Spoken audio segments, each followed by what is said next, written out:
Olá, queridos, a paz do Senhor Jesus.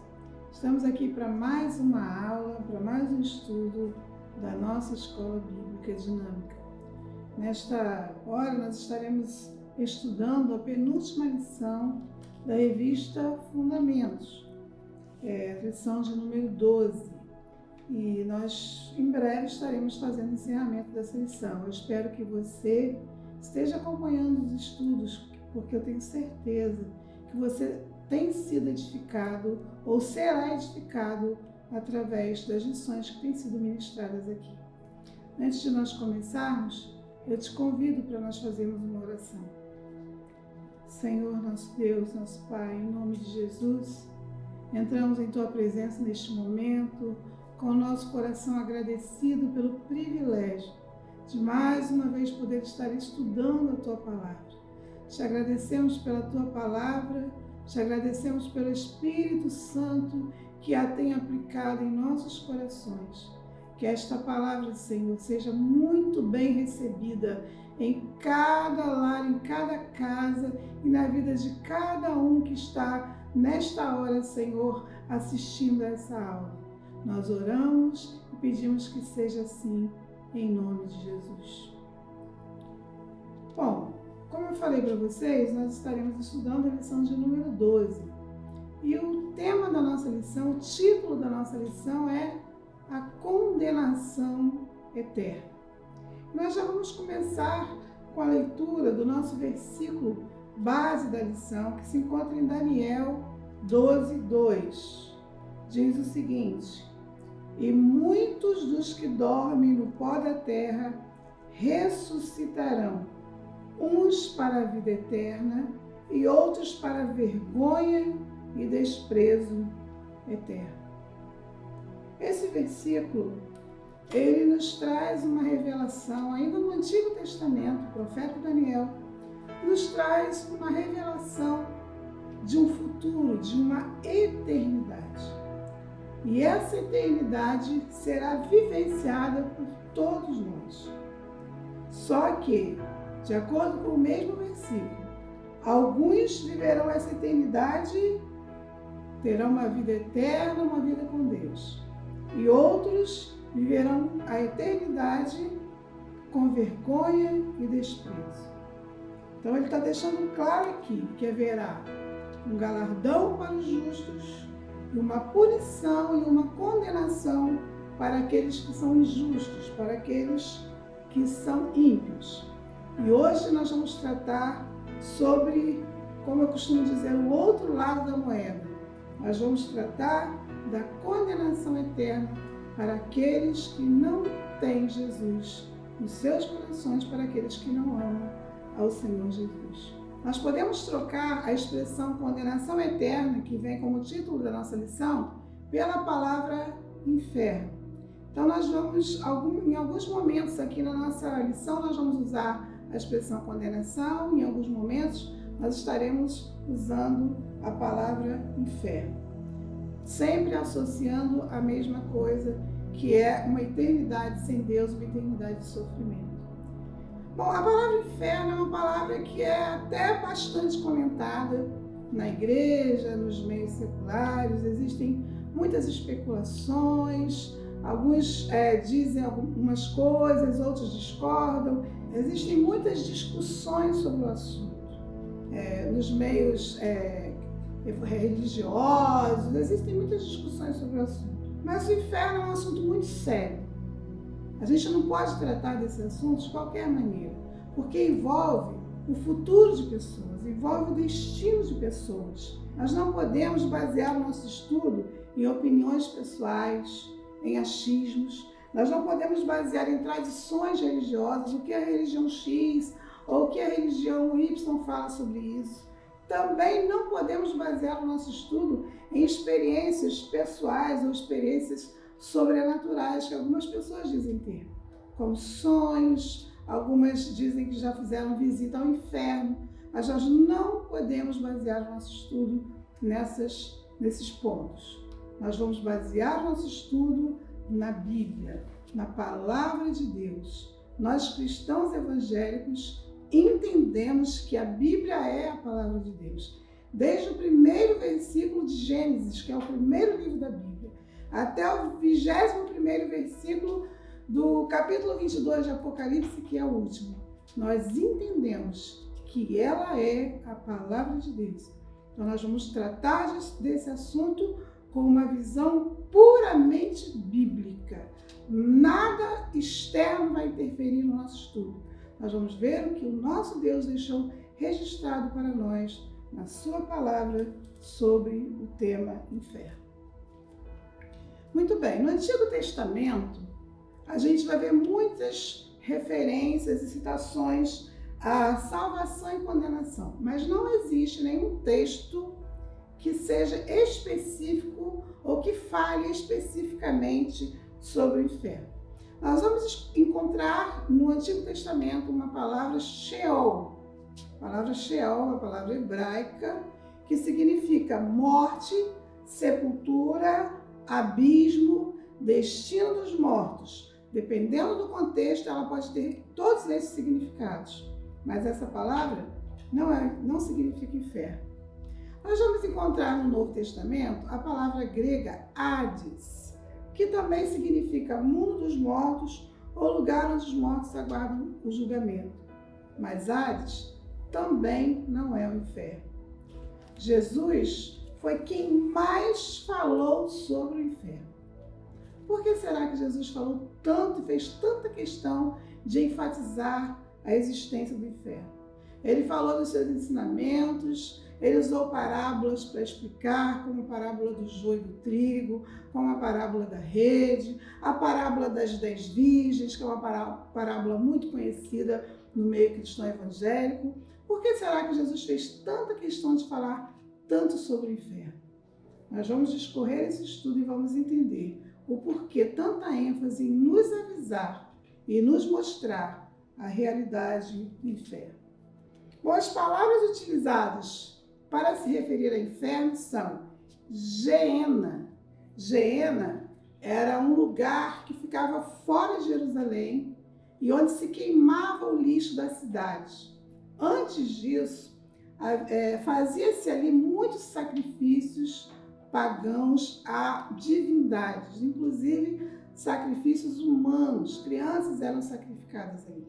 Vários profetas avisaram o povo de Israel que era para anular esse sacrifício, se voltarem para Deus, mas o povo, com seu coração endurecido, não partiu dessas práticas. Lá o profeta Jeremias, Deus manda que ele compre uma botija e manda ele quebrar a botija na entrada daquele vale, avisando ao povo que assim ele faria com o povo de Israel. Ele quebraria o povo e o povo seria jogado naquele vale, que é o vale de Tofete, ou vale de Inom, ou Geena, que nós estamos tratando agora. Quando o rei Josias assumiu o trono e promoveu uma reforma religiosa, ele destruiu aqueles altares daqueles deuses e transformou aquele lugar em um lugar de lixo, um lixão, onde o lixo era queimado, onde o lixo era incinerado. Mas Geena, na Bíblia, é uma palavra também utilizada para simbolizar o inferno. Outra palavra que é muito encontrada na Bíblia é a expressão lago de fogo. Então, todas as vezes que nós lemos essa expressão, lago de fogo, é um símbolo, é uma referência ao inferno. O que Jesus fala sobre o inferno? Jesus fala que o inferno é um lugar de escuridão, de tormento, de tristeza, de revolta. Ele usa os termos trevas, fogo, choro, vermes e ranger de dentes. Por aí nós temos a noção do que é o inferno, da realidade de uma eternidade sem Deus. Agora eu vou falar para vocês, vou mostrar para vocês algumas referências na Bíblia sobre o inferno. Só algumas, porque são muitas referências. Mas nós vamos mostrar aqui apenas algumas referências sobre o inferno. Em Mateus 18:8, a referência é que o inferno é um fogo eterno. Em Daniel 12:2, nós acabamos de ler aqui no versículo, é um lugar de vergonha e de desprezo eterno. Em Apocalipse 20, versículo 10, diz que no inferno as pessoas são atormentadas dia e noite. Em Judas, no versículo 13, diz que no inferno há uma profunda escuridão. Em Marcos 9:44, nós vamos encontrar um texto que diz que no inferno o verme não morre e o fogo nunca se apaga. E em Apocalipse 14:11, o texto vai dizer que no inferno não há repouso, nem de dia e nem de noite. É uma realidade tenebrosa. É uma realidade que a nossa mente humana não consegue alcançar. Nós nunca vimos nada igual ou próximo à realidade do inferno. Mas a Bíblia nos deixa bem claro o quão terrível é este lugar. O quão sofredor, quanto sofrimento haverá neste lugar. E nós entendemos que o inferno não é um lugar que foi feito para mim, que foi feito para você. O inferno foi feito para o diabo e seus anjos. E Deus quer que todos nós, cada ser humano da face da terra, se salve. Porque Ele criou os seres à sua imagem e à sua semelhança. E Ele não criaria seres tão especiais para Ele, para o inferno. O que a Bíblia não diz sobre o inferno? Existem alguns mitos em relação ao inferno e algumas pessoas chegam a acreditar como sendo verdades. Mas como nós falamos no início, nós estamos lendo, estudando a realidade bíblica sobre o inferno. Então, o que a Bíblia não diz sobre o inferno? A Bíblia não diz que o inferno é um lugar onde o diabo reina e os demônios torturam as pessoas. A Bíblia também não diz que o inferno é um lugar onde os pecadores se divertem. Porque tem muita gente falando que prefere ir para o inferno do que ir para o céu. Eu vi há pouco tempo um cantor famoso aí até da nossa localidade comentando sobre isso. Ele falou que se o céu for tão chato, como dizem que é, ele prefere ir para o inferno, sentar lá, tomar uma cervejinha, né, curtir um pagodinho. Mas a Bíblia não diz que o inferno é um lugar onde haverá diversão para os pecadores. A Bíblia também não diz que o inferno fica no centro da terra. Muitas pessoas acham que o inferno é no centro da terra. A Bíblia não diz isso. Eles falam isso baseados nas explicações, né, de que o centro da terra é quente, o núcleo da terra é muito quente, né, e por causa do magma que sai pelos vulcões, então as pessoas acabam chegando a essas conclusões, mas a Bíblia não fala isso. A Bíblia também não fala que tem gente lá no inferno. Nem o diabo está no inferno. O diabo ainda será lançado no inferno. Então, não essa história de dizer que fulano morreu hoje, vai para o inferno, a Bíblia não diz isso, a Bíblia não ratifica isso. E a Bíblia também não diz que o inferno é aqui na terra. Porque tem pessoas que falam isso, o inferno é aqui, o inferno é aqui. Não é aqui, a Bíblia não diz que o inferno é na terra. Então, resumindo tudo que nós acabamos de falar, nós entendemos que o inferno existe, ele foi criado para o diabo e os demônios e os seus anjos, não foi criado para seres humanos, para pessoas como nós. Ele é um lugar terrível e também diz que tem muitas pessoas que estão caminhando voluntariamente em direção ao inferno. Bom, quem são os réus da condenação eterna? Quem são as pessoas que estão caminhando para o inferno, que são candidatos para o inferno? Primeiro, as pessoas obstinadamente carnais. Vamos ler na Palavra de Deus em Gálatas 5, 19 a 21, que diz o seguinte: Ora, as obras da carne são conhecidas e são imoralidade sexual, impureza, libertinagem, idolatria, feitiçarias, inimizades, rixas, ciúmes, iras, discórdias, divisões, facções, invejas, bebedeiras, orgias e coisas semelhantes a estas.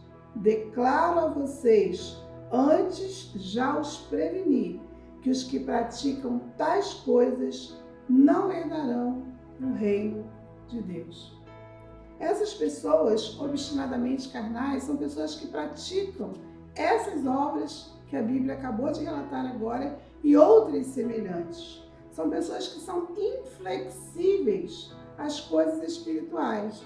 A Bíblia chega a chamá-las de pessoas de dura cerviz, ou seja, pessoas que escolheram um estilo de vida longe de Deus, não querem nada com Deus. São aquelas pessoas que falam assim: eu não quero Deus, eu não quero compromisso com Deus, eu não quero saber de Deus, eu quero viver a minha vida por conta própria. O que a gente precisa entender é que o inferno é um caminho que é formado por decisões que nós tomamos a todo instante. A todo instante, decisões que nós tomamos, atitudes que nós temos, vão formando um caminho que no final é a condenação, que no final é o inferno, são escolhas que nós fazemos. Então a nossa vida, a vida que vivemos aqui, que estamos vivendo agora, ela define o lugar para onde nós vamos, porque são as nossas escolhas que definem o nosso destino. E essas pessoas carnais que praticam as obras da carne são sérias candidatas ao inferno.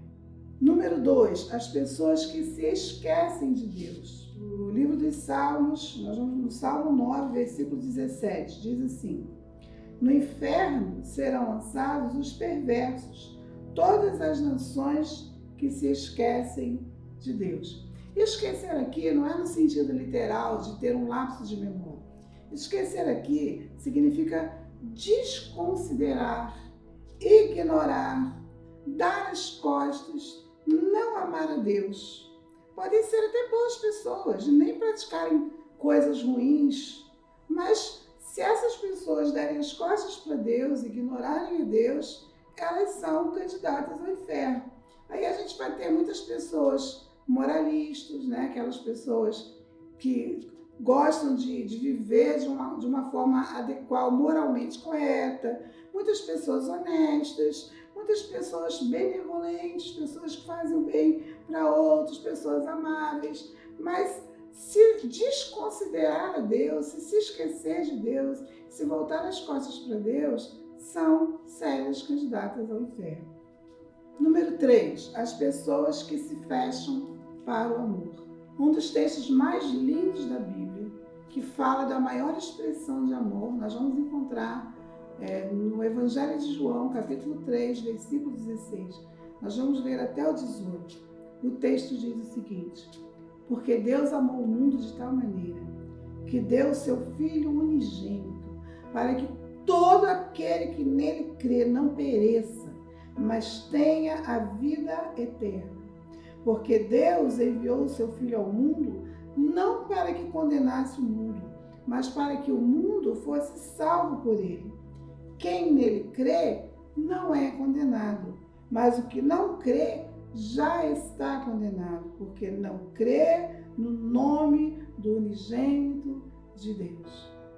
As pessoas que se fecham para o amor, e aqui nós estamos falando especificamente do amor demonstrado por Deus, ao enviar o seu Filho Jesus Cristo para pagar o preço da nossa dívida, para morrer pelos nossos pecados, para rasgar a sentença de condenação que havia sobre nós quando nós pecamos, quando nós não entendemos ou não queremos entender, quando nós não abrimos o nosso coração para esse amor, nós somos candidatos ao inferno. O amor divino, o sacrifício de Jesus na cruz, foi exatamente para anular o efeito do inferno, para tirar de nós toda a condenação. E para que nós recebamos esta bênção da salvação, nós precisamos estar abertos e receber a Jesus, que é a expressão máxima desse amor de Deus. Se não fazemos isso, nós somos candidatos à condenação. Deus não deseja a condenação de ninguém, mas os que rejeitam esse amor se afastam voluntariamente. E por último, as pessoas que se fecham para o próximo. Nós vamos ler aqui em Mateus 25, de 41 a 46, um texto muito interessante. Eu tenho certeza que você já leu esse texto. Diz o seguinte: então o rei dirá também aos que estiverem à sua esquerda: afastem-se de mim, malditos, para o fogo eterno, preparado para o diabo e seus anjos. Porque tive fome e vocês não me deram de comer. Tive sede e vocês não me deram de beber. Sendo forasteiro, vocês não me hospedaram. Estando nu, vocês não me vestiram. Achando-me enfermo e preso, vocês não foram me ver. E eles lhe perguntarão: quando foi que vimos o Senhor com fome, com sede, forasteiro, nu, enfermo ou preso, e não o socorremos? Então o rei responderá: em verdade lhes digo que sempre que o deixarem de fazer a um destes mais pequeninos, foi a mim que o deixaram de fazer. E estes irão para o castigo eterno, porque os justos irão para a vida eterna. O texto fala de um juízo, de um julgamento final, onde Deus vai fazer a separação entre os salvos e os perdidos. E o critério desse julgamento é o amor ao próximo.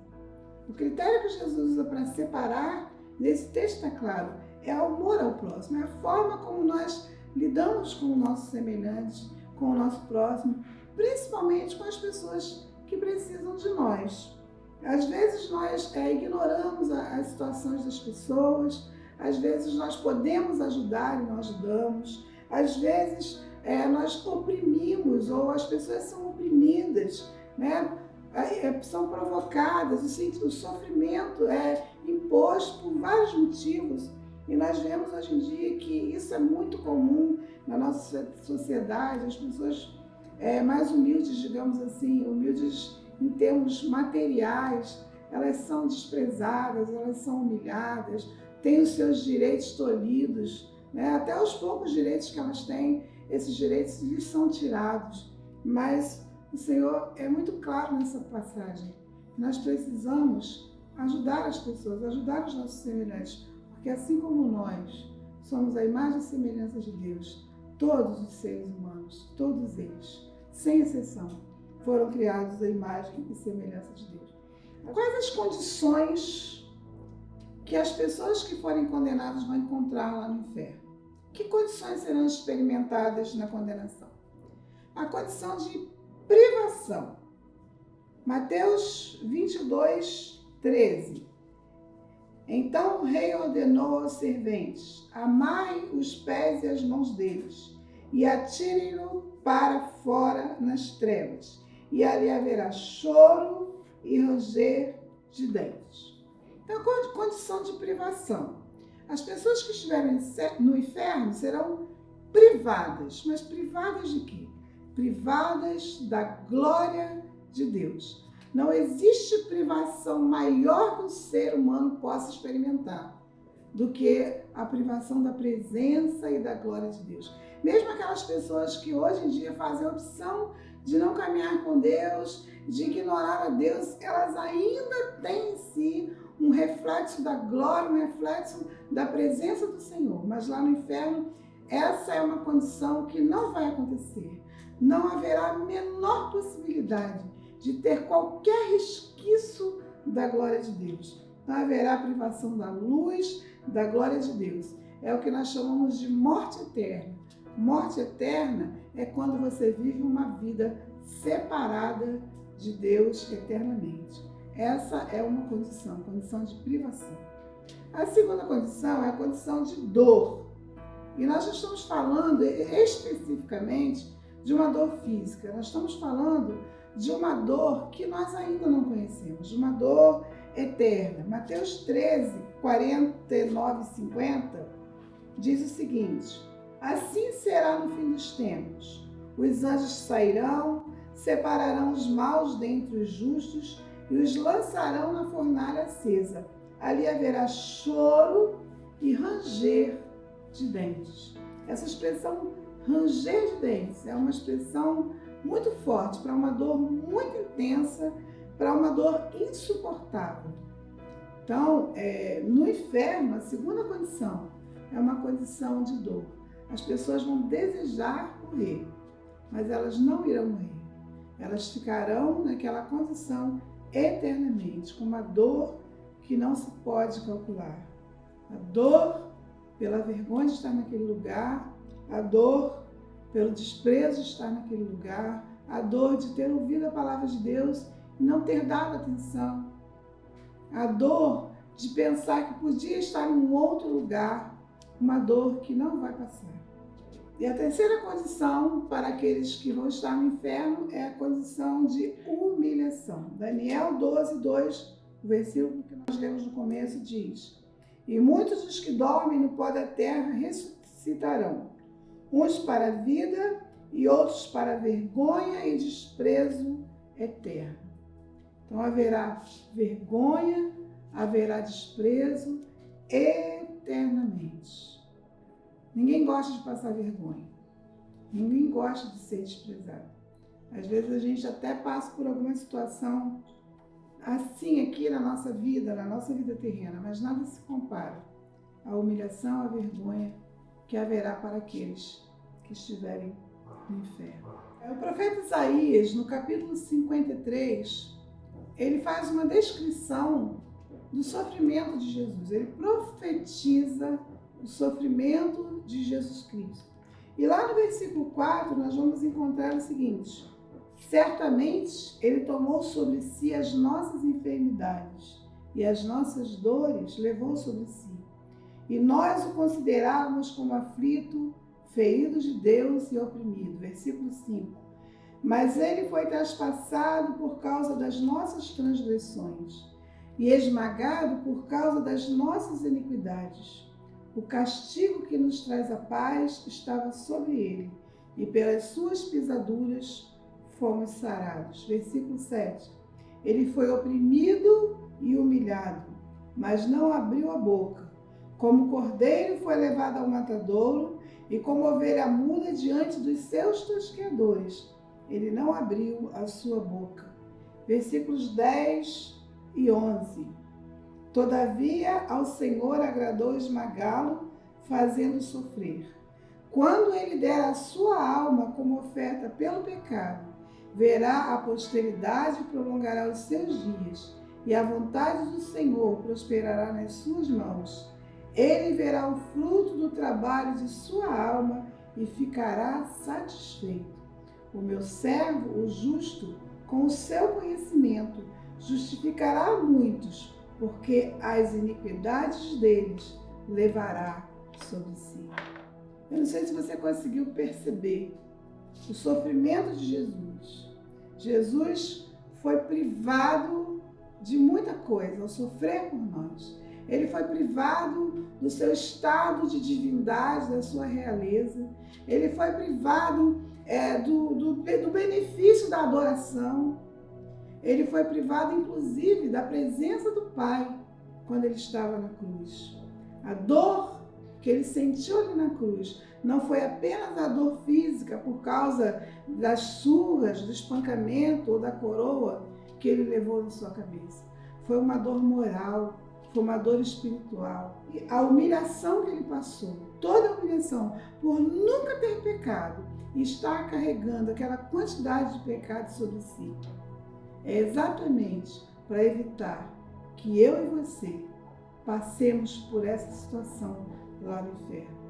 Ele fez tudo isso por mim e por você, para que nós fiquemos livres, sermos absolvidos da nossa pena de morte, da nossa pena de condenação eterna.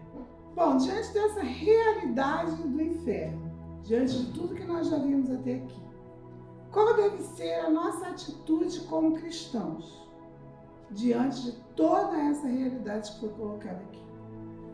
Como nós devemos agir? O que nós devemos fazer? Será que nós vamos continuar com a mesma atitude? Podemos continuar da mesma forma? Bom, eu anotei aqui, primeiro ponto, A nossa atitude deve ser uma atitude de prontidão espiritual.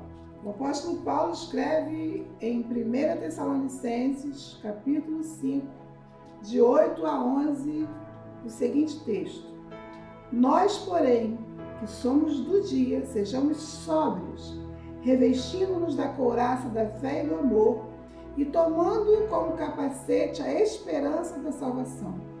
Porque Deus não nos destinou para a ira, mas para alcançar a salvação mediante nosso Senhor Jesus Cristo, que morreu por nós, para que vigiemos, quer durmamos, vigiamos em união com Ele. Portanto, consolem-se uns aos outros e edifiquem-se mutuamente, como vocês têm feito até agora. É um estado de prontidão. Nós estamos numa batalha. Ele fala de capacete, ele fala de couraça e fala que é uma guerra. Então nós precisamos estar prontos, preparados, despertados, vigilantes, porque nós sabemos que o nosso adversário, ele quer que a gente vá para o inferno com ele. Então nós precisamos estar vigilantes. E como nós falamos lá atrás, nas nossas decisões do dia a dia, nós precisamos construir um caminho para uma eternidade com Deus. Segundo ponto que eu anotei aqui, outra atitude que nós devemos ter: mobilização evangelística. Judas 22 e 23. Vamos ler. E tenham compaixão de alguns que estão na dúvida. Salvem outros, arrebatando-os do fogo. Quanto a outros, sejam também compassivos, mas com temor, detestando até a roupa contaminada de carne. Nós sabemos que existem alguns que ainda estão na dúvida, alguns que ainda estão fracos, alguns que precisam ser ajudados nessa caminhada.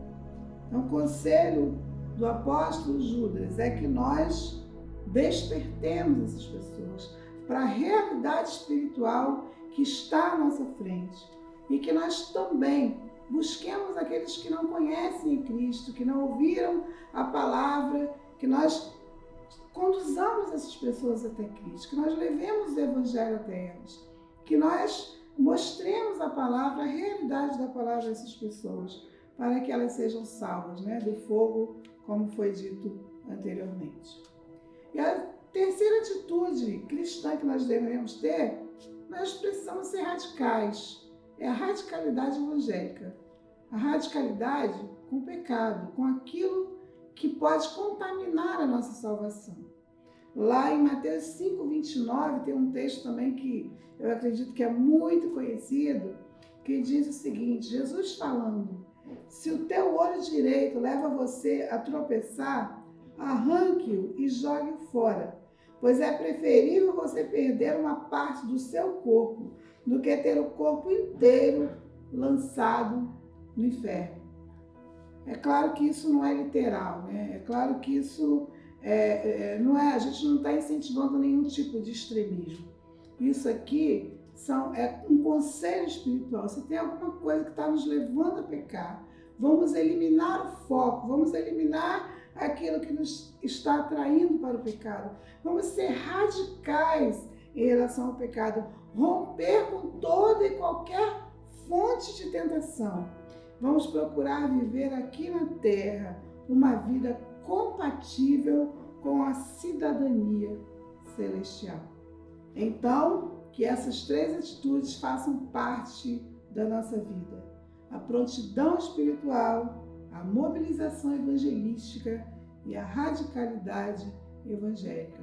Assim nós estaremos nos esforçando, fazendo a nossa parte para entrarmos na eternidade com Deus. E ainda estaremos colaborando para que outras pessoas também cheguem ao reino dos céus, cheguem ao céu, cheguem à vida eterna com Deus.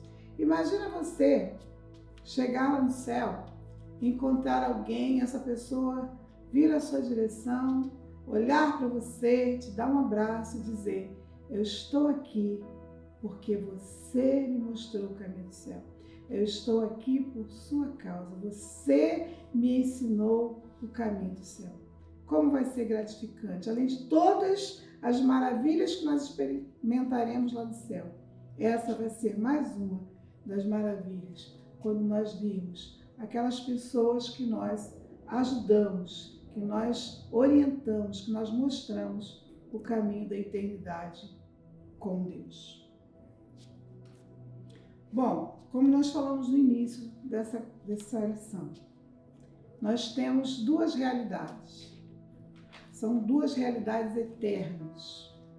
E eu quero encerrar esse momento te levando a fazer uma reflexão. Eu vou fazer uma pergunta. Quanto tempo você acha que dura a eternidade?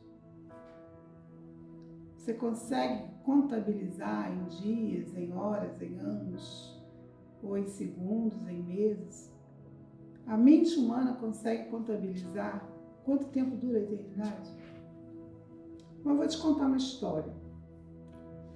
Um jovem uma vez procurou um sábio que morava no Himalaia e perguntou para ele: quanto tempo dura a eternidade? Aquele sábio falou para aquele jovem: olhe para essa cadeia de montanhas que formam o Himalaia.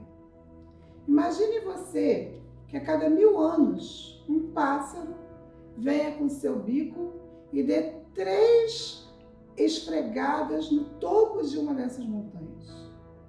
Vai haver um desgaste, mas é quase imperceptível, não é? Imagine que durante todos esses milênios, esses pássaros consigam destruir todas essas pedras e não restar nada. Quando isso acontecer, terá passado 1 segundo da eternidade. Que nós queremos ser ou viver eternamente, isso é um fato. Ninguém quer morrer.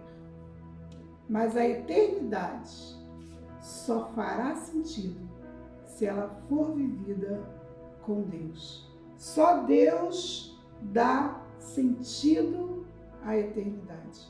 Viver uma eternidade sem Deus não faz sentido nenhum. E foi por isso que Jesus veio, para nos levar para uma eternidade com Deus. Nós estávamos condenados, havia sobre nós uma sentença de condenação. Ao pecar, nós recebemos essa sentença de morte eterna, de eternidade sem Deus, de condenação eterna. Mas Jesus veio, pagou o preço, rasgou a sentença e nos livrou da condenação eterna. Romanos capítulo 8, versículo 1 diz: portanto, agora, nenhuma condenação há para aqueles que estão em Cristo Jesus. Que Deus te abençoe, que essa palavra te edifique, te conforte ou te incomode, e que você tome uma atitude positiva em resposta à eternidade com Deus. Se você foi edificado por esse vídeo e você entende que ele é uma ferramenta de mobilização evangelística, pense em alguém que você sabe que precisa assistir uma aula como essa. Compartilhe com 1, 2, 5, quantas pessoas você puder. Não se preocupe, faça a sua parte e o Espírito Santo há de completar a obra na vida e no coração de cada um. E se você gostou, fique à vontade para deixar seu like. Até a próxima!